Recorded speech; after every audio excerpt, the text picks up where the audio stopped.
मैं चाहूंगा कि कुछ पंक्तियां निवेदित कर रहा हूं मां सरस्वती पुत्र के लिए, जिनको मां सरस्वती ने अनमोल प्यार दिया है। कहना दोस्त, महादेव शुद्ध श्री गणेश का हम वंदन करते हैं।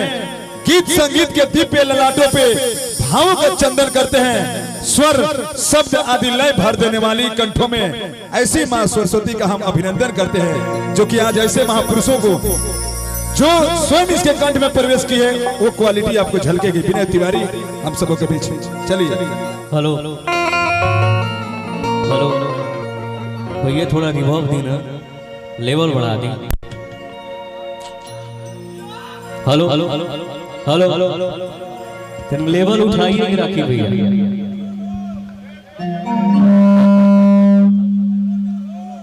पहले ही सीटी मतलब क्या है भैया।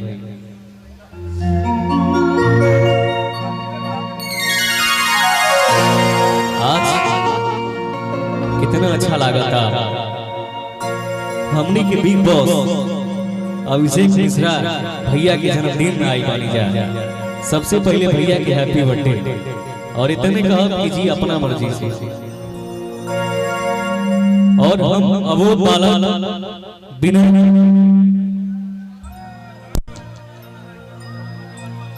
का हो भाई, कितना तो मुश्किल से मूड बना होता है। सब खा खा खा हम अबोध बालक भी ने मंच के बाएं दाएं सामने जे भी बैठल बा, सब केहू के ही जैसे पैर छू के प्रणाम करते हैं। भैया एक बार जोरदार ताली बजा के अपने भाई का पूरे सब समझनी चाहिए।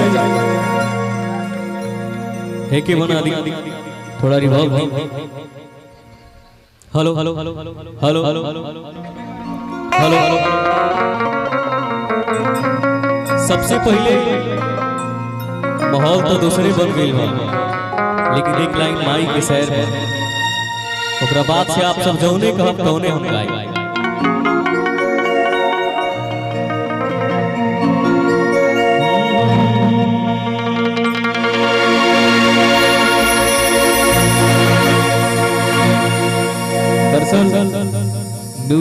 म्यूजिक के थोड़ा साउंड हाई बाई के साउंड लो मेंटेनेंस करके रखे।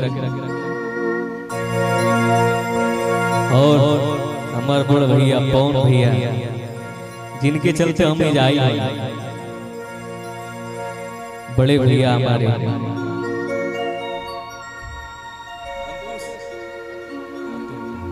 अतुल भैया। एक लाइन माई के शहर पर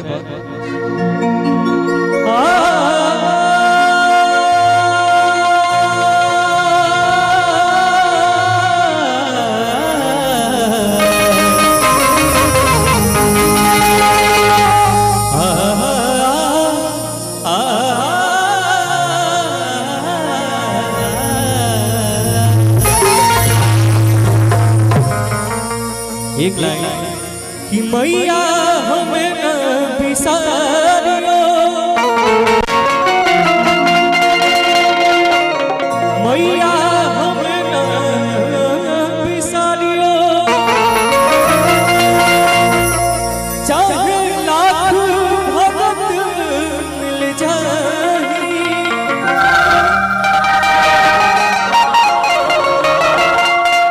हम सब तुमको बहुत है,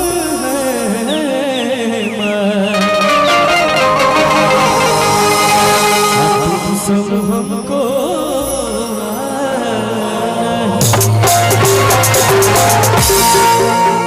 हम एक बार चाहते हैं कि माई के नाम पे एक बार जयकारा हो जाओ हो भैया। एक बार चारों बगल से दोनों हाथ ऊपर उठा दीजिए आप सब। शर्माई के नावा एकदम लागो की भोजपुरिया शेर खड़ा पड़े से। वाह, तनी चारों बगल से भैया आप सब भी उठा दीजिए। आप सब भी प्रेम से बोली सच्चे दरबार की। क्या बात। अच्छा एगो भक्ति सॉन्ग हो जाओ कि भोजपुरिये चलो। एगो जौन हमार गाना वायरल भई रहा। अरे लव यू मेरे भाई।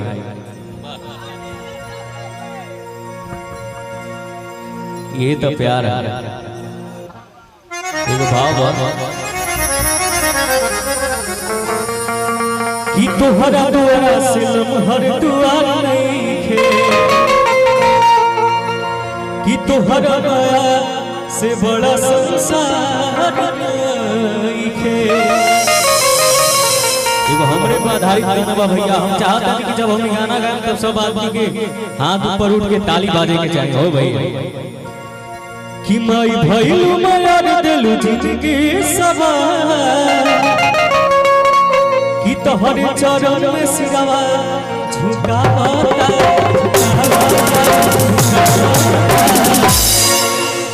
अब आवे भैया हो कि माथे बंधले होई चुनरिया हो,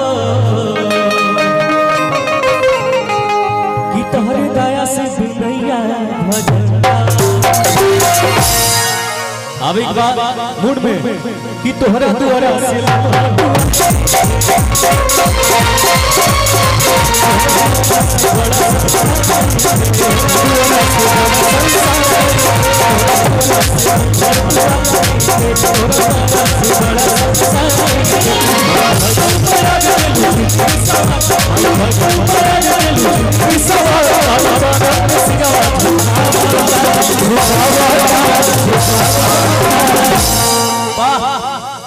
अब हम चाहते हैं भैया हरियाणा के लोग जितना आदमी बा देखे के चाहते हैं कितना जोश सब के दोनों हाथ ऊपर उठा दे।